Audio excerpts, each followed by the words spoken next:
When you're working in the corporate world, 80% of your job is getting through the politics. Welcome to Wholly Fractional, the podcast dedicated to elevating the role and success of fractional workers everywhere. I am your host, Andrew Graft, here with my co-host, Todd Hines. Wholly Fractional, the future of work starts here, and it starts now.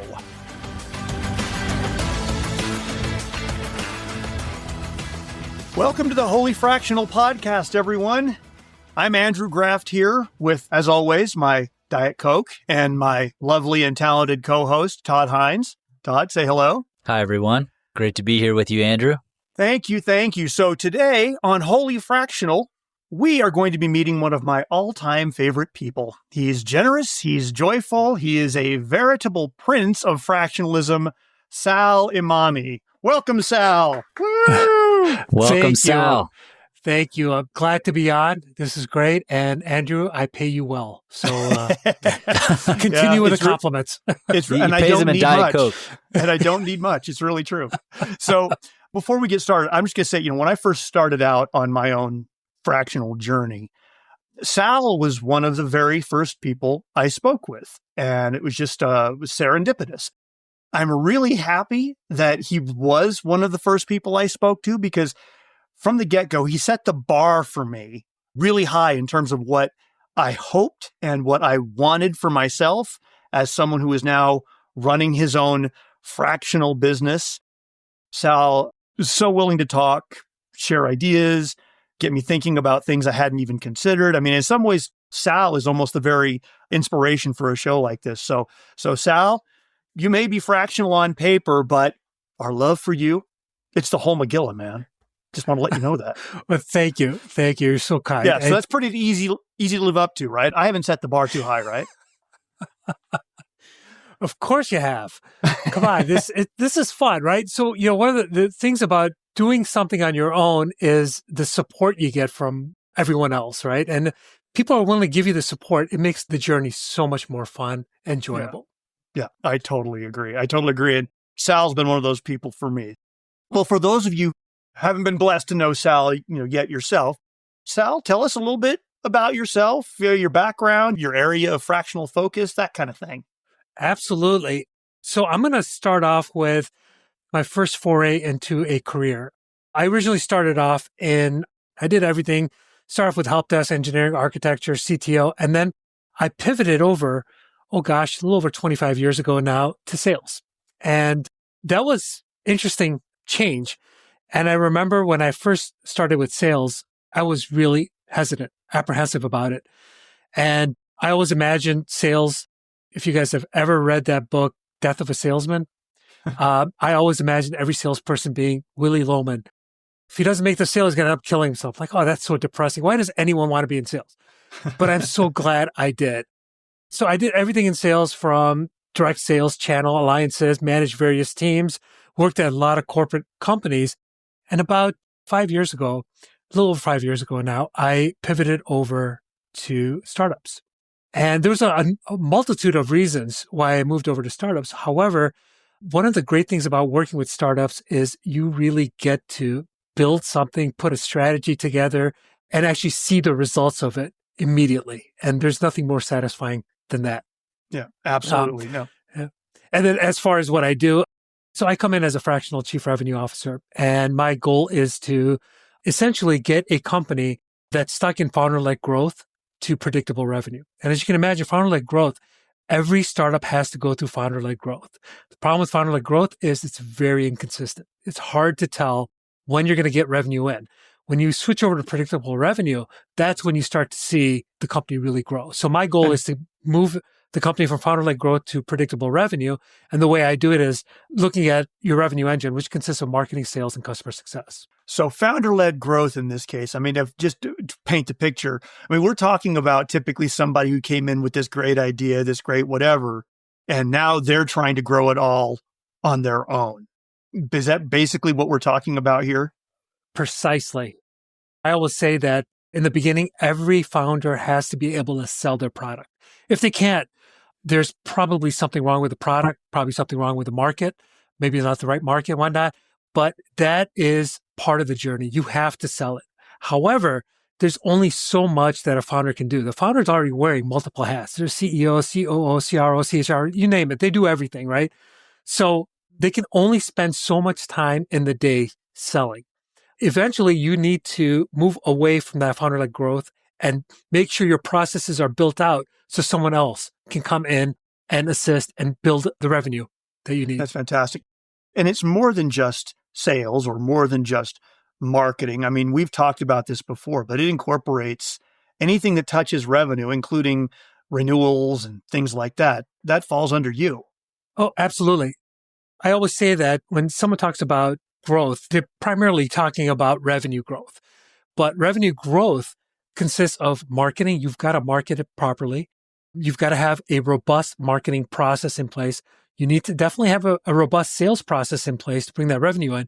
But more importantly, a lot of people forget about customer success. Customer success is vital.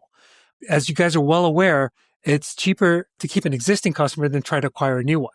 So why are you not focusing on customer success? That's an important part.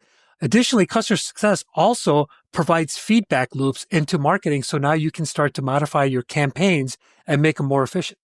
Yep, absolutely. Well, honestly, it's fascinating to me. And as someone who's a marketer, I really respect someone who's having to work in all of those areas.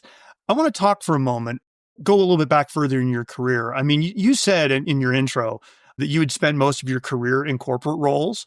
Give us a little bit of background into what made you decide to take the leap into fractional work. So there was actually three main reasons. One of them is when you're working in the corporate world, 80% of your job is getting through the politics and 20% is actually just doing it. And it's just frustrating, right? So you've got all these ideas you want to implement, but then you got to still go through those political hurdles, the red tape, all that stuff. Primarily, I worked in tech companies, and all these tech companies will say, these large tech companies will end up telling you, we're innovators, constantly tout that. It's furthest from the truth. They don't innovate. What they do is they wait for a startup to innovate, get some traction, and then they acquire the startup or invest in it. And I completely get it from their perspective. It's a lot less expensive to do it that way than try to innovate something new internally. Right. And then the third thing that I realized is when you're working in a corporate environment, when you get into your early 60s, and I've seen this time and time again, get into your early 60s, all of a sudden given an optional early retirement program. And I've seen friends of mine that have gone through this. And if you don't take the early retirement program, in all essence, you've got a target on your back. A lot of my friends ended up taking that early retirement program. They've only worked at one company their whole career, and they don't know what to do anymore. They're just completely lost, right? So those were the three main reasons that I said, you know what? It's time for me to do something else. In startups, there's very little politics. I'm not saying there isn't any. There is, but it's not nearly as bad as in the corporate world. Startups are innovating. They're at the forefront of innovation. So I wanted to be part of that as well. And then doing the fractional work, I wanted to build my own business. Those were the three main reasons I opted to go into this world. I know, having spoken to you, this was a few years ago. This isn't like last week or even last year. This was like 5 years ago or something like that, right? Precisely. Yes, it was 5 years ago. I just took a blind leap of faith and just did it. And did you know what a fractional was 5 years ago? Not really. In fact, I don't think many people did know what a fractional was. You know, most people at that time thought, well, fractional is the same thing as consulting. To some degree, it was bundled under consulting. The big difference, however, is that from an executive level, a consultant will come in and they will build a strategy for you. They'll document it, and then they'll hand it to you and say, go ahead and execute on it. A fractional, on the other hand, will come in, they'll build a strategy, they'll document it, but they'll also execute on that strategy. That's the big difference. The difference being not just strategy and execution. Precisely. That's the thing. Most founders may not have the expertise or the time or the resources to actually execute on a strategy themselves, but they'd rather just bring someone in, even on a fractional time, to be able to execute on that.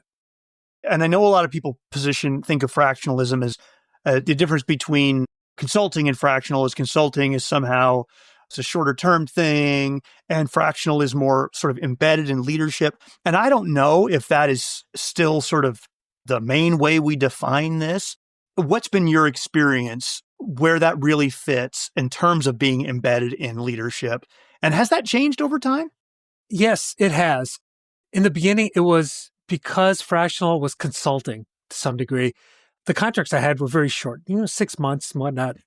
However, since then, since fractional has kind of come into its own limelight, I think that people have realized that, yes, I need fractional work. And usually now my contracts last a couple of years. It's changed and it's evolving. Oh, that's fantastic. Well, I'm about to ask you for in a moment, just like what kind of projects you're working on. But Todd, before I do, like I said, I'm happy to filibuster over the airwaves, but I want to give you a chance to weigh in and huck some questions at Sal. I'm soaking this in, Sal. No questions. The trifecta that you mentioned for revenue, customer success, sales, and marketing, I think was a huge takeaway. And the differentiation between consultants and fractionals being the fractionals do as much execution as they do kind of the strategy and the documentation and the here you go, hand it off to leadership, and then I'm out the door. I think awesome takeaways. So back to you, Andrew. That's great. No, thank you. Sal, high level. I mean, you don't have to get into too many secret, confidential kind of names or anything, but like high level, because I know you've been a pretty busy person the last several weeks / months. Could you share with our audience the kinds of projects you're working on? What do they look like? I've kind of done a little bit of everything from cybersecurity, supply chain and logistics, ITS, intelligent transportation systems, AI. AI has gotten really big. So my primary customer is in the B2B space. That's not to say I can't work in the B2C space. It requires a little bit of different strategy, but B2B, I've got it down. I generally just focus on B2B. And then as far as the startups, I primarily focus on startups in the seed to post-seed stage. Originally, I was working with pre-seed, but pre-seed is still very much in that founder-led growth area. But when they get to the seed stage, that's when they generally want to move from founder-led growth to predictable revenue. And especially when they start to get investors will start to mandate, hey, you need to grow. And how are you going to grow? Predictable revenue is the way to do it. Since I know you're busy, I want to ask, I remember in one of our first conversations, I remember telling you that one of the reasons that I had gotten into this line of work or was looking to get into this line of work had to do with, helping take care of my aging parents, right? I mean, I'm a Gen Xer, and as a Gen X individual, all of our parents are turning 80, and I had to think about, what kind of free time I would need to be able to help take care of them as well as sort of pursue a separate career. And at the time, I don't know if you remember, but you kind of chuckled, not at the idea of caring for older adults, but really more on my take on what free time would look like as a fractional. I don't know. Do you remember that? Because you made a distinction between what I should expect. Absolutely. One of the things that push people into doing something on their own is like, I'll have a lot more free time. I promise you, if you're going to run your own business, you're not going to have free time. In fact, you're going to be spending a lot more time working on the business. However, the big difference is you're actually going to enjoy it. That's the really big difference. I will tell you, I, on average, work 10 hours a day. And that's just bouncing around from one client to the other, getting some work done here and there, and then also doing stuff on my own. That's just the norm for me. When I was working the corporate world, when I first started, it was generally 8 hours a day. Then when you start to move up, especially when you get into the director or VP level, you end up spending more than 10 hours a day just working on that, but not on yourself and your business, right? You're working for someone else. So I will tell you, at a bare minimum, you will be spending a lot more time building your business out if you want it to grow. So I wanted to ask, and you've kind of answered it, but some would say, I mean, if you went from 60 hours a week in one case to 80 or 100 hours a week in your new world, haven't you just traded one master for another? I mean, how do you keep this up? Well, how is this so different? How do you stay energized? That's a great question. I remember there's an old Chinese proverb that said, it's always better to make a nickel for yourself than a dime for someone else. For me, I know that if I do something on my own, it's not going to, I'm not making nearly as much money as I was in the corporate world. I understand that. But at the same time, I know that I'm building something for myself. And, when I'm ready to retire, I can still do this on the side. I may not have to spend nearly as much time, but at least I can do something like this, continue to do this. As opposed to working in the corporate world, you're forced to retire and then you become a Walmart greeter? That's no fun. I mean, not for everyone. Not for everyone. You know me. I might find a way to get some joy from it, but I know you're a very sour individual. You wouldn't make for a good Walmart greeter. Absolutely not. I would make a horrible Walmart greeter. I mean, for people who are just tuning in, Sal, I mean, you make it sound really easy. I mean, was it always this busy? Like right from the start, you decided to go into fractionalism and you're loaded up with clients? No, not at all. In fact, the first 2 years, I made $0. Absolutely nothing. I did all my work. I started working with startups pro bono. And I just wanted to, number one, get a good feeling of if this is something that I want to pursue.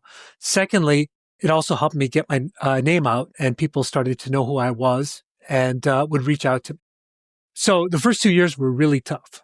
My wife was on me all the time. It's like, what are you doing? You're working, all these hours and you're not bringing a single penny in. But I think it worked out at the end. Now, at this point, all my clients are word of mouth. I don't do any advertising or anything like that. And I tend to be very selective. I work with clients that I know that I want to work with, that I know I can help grow. I got a couple questions around this. One more specific and one more general. So more specific, like what kept you going when those first 2 years? And I mean, we're all driven, results-oriented people in this space. And when you weren't seeing that needle move in the way that I know you would want to, like I would, what kept you going? I was just looking inwards, and I knew that there was something here. And I knew that fractional was going to grow, and it has grown.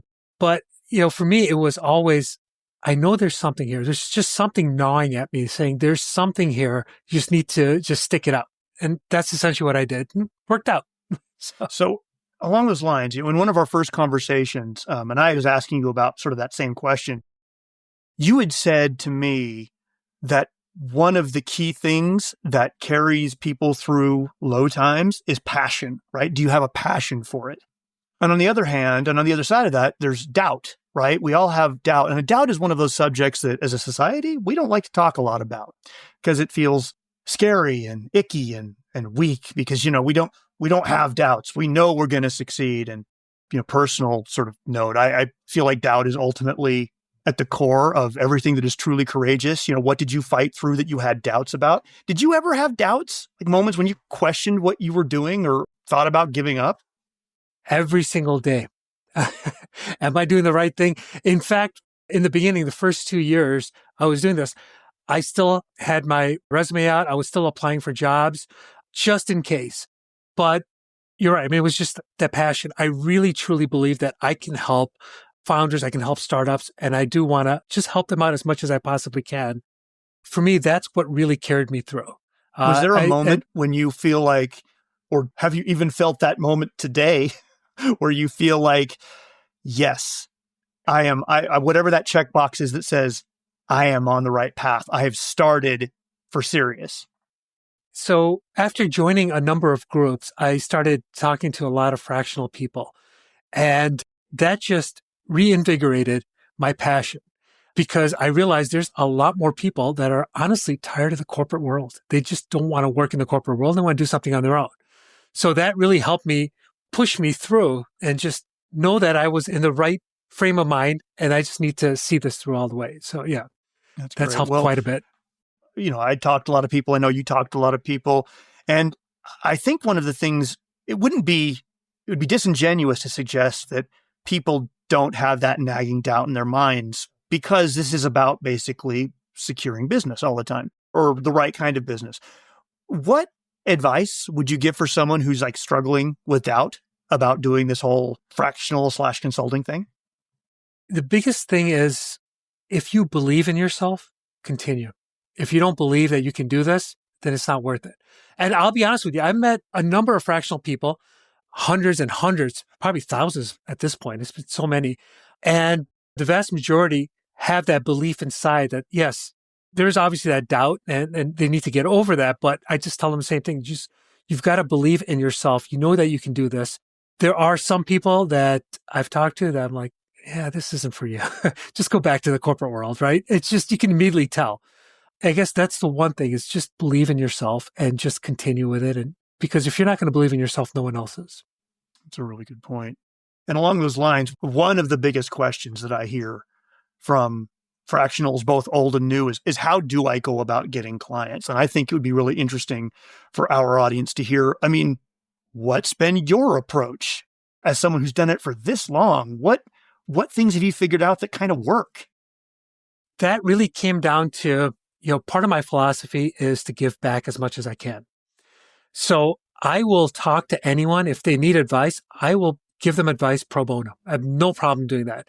I advise and mentor a number of founders, both in incubators and accelerators, even outside of graduated from accelerators. On a regular basis, I talk to them and I tell them this is what you should be doing. And I truly believe in karma. And I want to give without expecting anything in return. I have no problem with that. And what I found is if I do that, I actually get more in return than I ever dreamed possible. That's great. So, I mean, along those lines then, I mean, I have to imagine that you do a lot of networking. Is that safe to say that that's one of your strategies? Absolutely. I think networking is key. And that's actually one of the things that I had mentioned. You're going to spend a lot of time. If you're going to do this on your own, you're going to end up spending minimum 10 hours a day. I will tell you in the beginning, I made sure I spent a minimum of 10 hours a week strictly networking. And that was it. Minimum. Some days it was just crazy. I was just one back-to-back calls, just networking with people. But I still do that as much as I possibly can. And how long did it take in your mind before that started paying off? 2 years? Yeah, well, at least 2 years. It was... Gosh, that's a great question. Yeah, I mean, it was a couple of years before it started taking off. So the one thing with networking is think of it as a long game. You're not going to see results right away, but you just keep building on it, and eventually you'll start to see results. What's the key? I mean, like, have you always been good at networking? People always say, Andrew, you network all the time. And not very long ago, I'd say I was not good at it. I'm the same way. I was never really good at networking. I kind of forced myself into it, and now it's just comfortable. I love talking to new people and just finding out what they're doing because everyone's got a different story, and I want to hear it, right? I want to learn as much as I can about someone else's story. Oh, that's fantastic. Yeah, so you have a challenge that some of us, continue to aspire to, which is having to manage multiple clients at the same time. As someone who has multiple clients you're working with and working a lot of hours to help them, what have you learned about that? What lessons have you learned? You have to be organized as much as possible. I mean, you can't see it on my desk here, but I've got stacks of notepads where I just constantly take notes. So that's the biggest thing. The other thing is use technology. So there's a couple tools that I just can't live without. One of them is a note-taking tool that saved me so much in time and effort. The other one is a calendaring tool, which syncs up my calendars across all my clients. Both of those tools have been indispensable. And then I also leverage AI quite a bit. And I don't mean by going to ChatGPT and saying, hey, answer this question for me. Not like that. What I do is I write something or I'm thinking about building something out. I enter it into an AI tool and say, okay, well, what did I miss? Is there something else I should be thinking about? So AI has been very, very helpful as well. That's great. I would imagine that gets a little bit split personality going from one client to the next. Do you frequently talk to multiple clients on a single day? Do you break them out and say, this is your dedicated time? I tried that where I said, okay, Mondays, Wednesdays, I'm going to talk to this client. Tuesdays and Thursdays, I'm going to talk to this client. That's never worked out for me. What actually happens is I get back-to-back meetings and I'm talking to one client in one meeting and then immediately switching over to the other client. So that's where the note-taking tool really helps. What was the last thing I talked to them about? Quickly summarizes it. And then I remember our last conversation and how to continue. And I'm trying to be as efficient as possible using those tools. Well, that's great. Well, I want to ask you a little bit something about from your sales perspective, but it's more than sales. Because of your background in sales, you have a unique perspective on blending sales and integrity. We've talked about this. Some people think salesperson is, the slickster who's just trying to part you from your money. What has been your philosophy as a salesperson? I mean, you didn't start in sales. You came into sales. What is your philosophy as it relates to it? So, it's interesting you mention that because when it comes to sales, immediately you're thinking about that used car sales guy, right? It's just slimy, just trying to get as much money out of you as possible. And it gives a bad rep to salespeople. When I look at salespeople are really, they're teachers. They want to teach you something, and they're problem solvers. And as long as you are going in to a conversation with those two things in mind, then your integrity just follows, right? Because you're there to solve a client's prospect's problems and then also maybe teach them something new. And you've said, if you lack integrity, it eventually catches up with you. And I don't know if you've seen that happen in practice, if you've seen that firsthand. I know I have, but it's something I believe in fully. Yeah, I totally agree. And not just in sales, just in general. Once you realize if a person doesn't have any integrity, you don't want to have anything to do with them. You're going to warn everyone else not to work with them, and it just catches up. And it's happened to me a lot of times. I met a lot of people I thought were genuine, but they lacked the integrity, and I realized that I never wanted to have anything to do with them ever again. And on the flip side, I think you said before, you feel like karma plays a significant role in really, it's not just your business, but it sounds like it's your life, doing things for people without expecting anything in return, and that's come back to you. Yeah, absolutely. And highly recommend just using that philosophy for everyone. I think the world would be a much better place if you're just kind of giving out without expecting anything in return. Yeah, for people who happen to follow me on LinkedIn, I've written about this idea of giving before asking to get strategy. And it's for the same reasons, is that no one owes you their ear, but by offering something and showing people you're there for them, that you are a problem solver, it naturally opens up relationships in a way that doesn't otherwise happen. Absolutely. I totally agree. So on a different note, tell me, what role does family play in your business and your success? I think a very, very big role. My daughter is finishing up her undergrad, and my wife actually has a corporate job. I would not have been able to do this without my wife, just paying for or supporting the household. If she didn't have a full-time job, there's absolutely no way I would have been able to do this.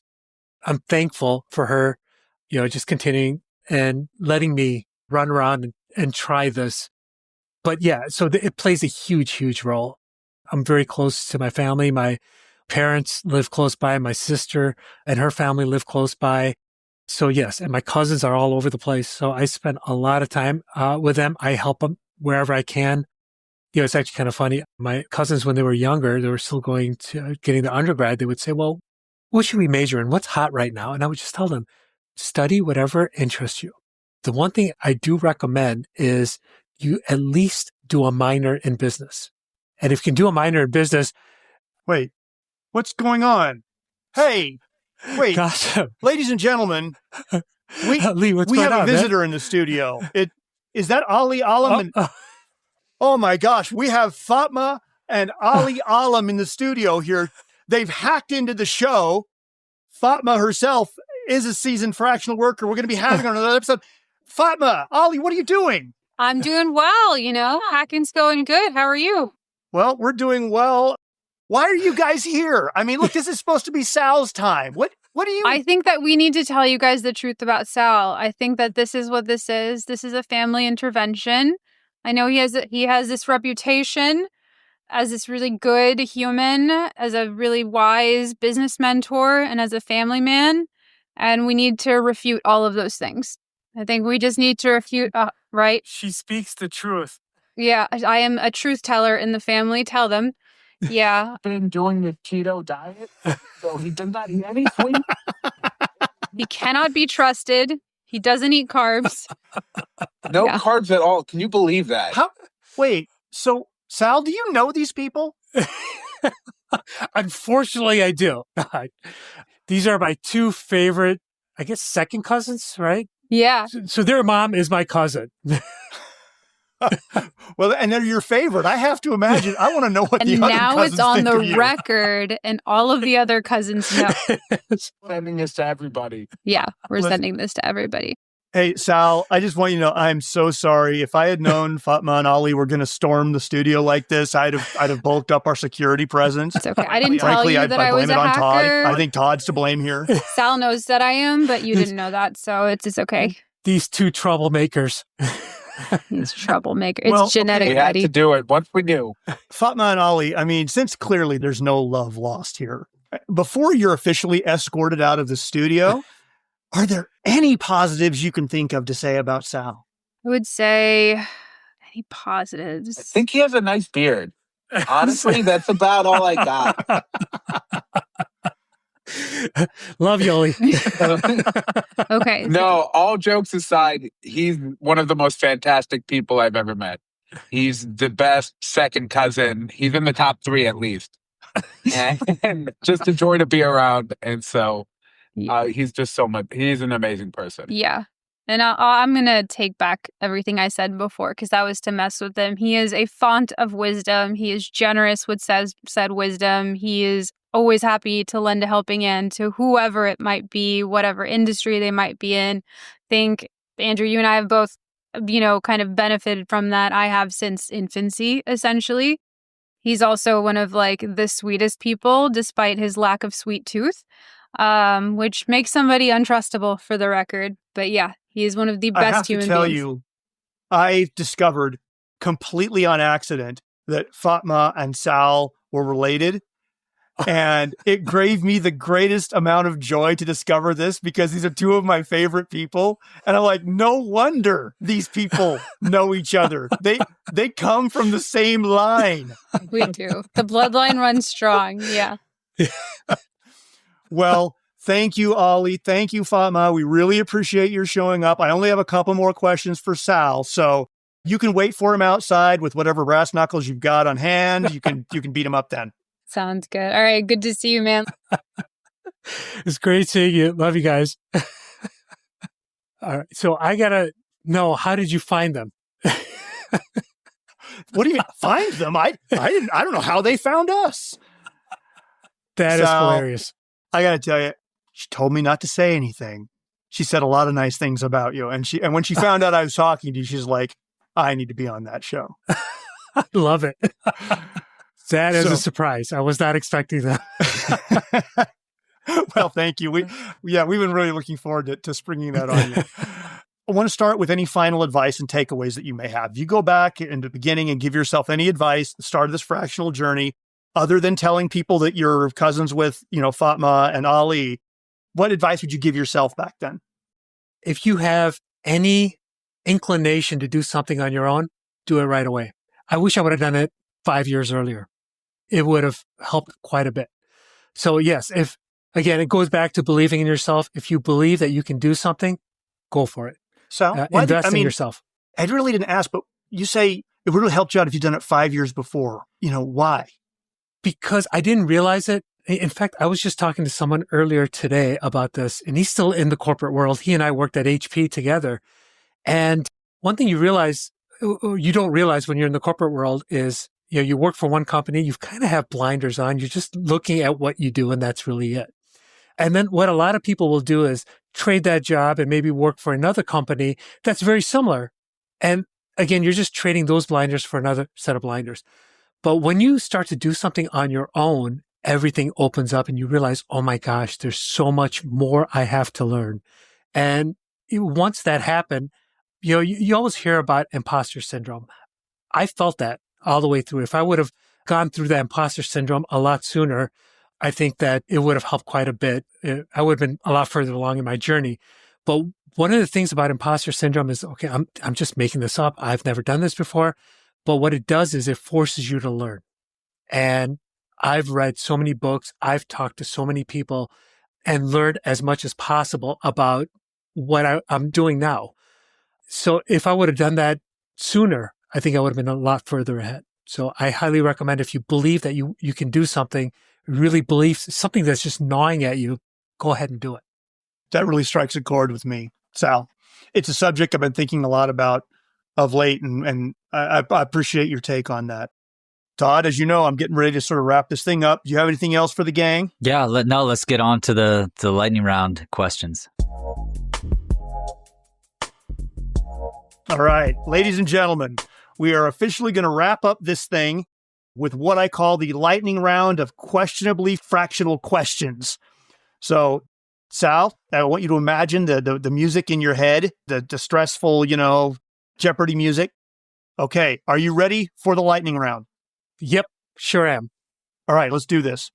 1, what is your one favorite piece of software, app, or technology? And this is something that you use all the time and you can't live without. So the one, I just talked about this, but a note-taking tool that's changed my life. Do you have one in particular that you like? I tend to use Fathom. It doesn't really matter which note-taking tool you use, whatever you feel comfortable with. I just like Fathom, and I've been using it for at least a year now. Do you want to call out that calendaring tool that you mentioned earlier? Yeah, so the other calendaring tool, so a lot of people use Calendly. The problem with Calendly is that if you have multiple clients, they can only see your individual calendar, your free and busy time using Calendly.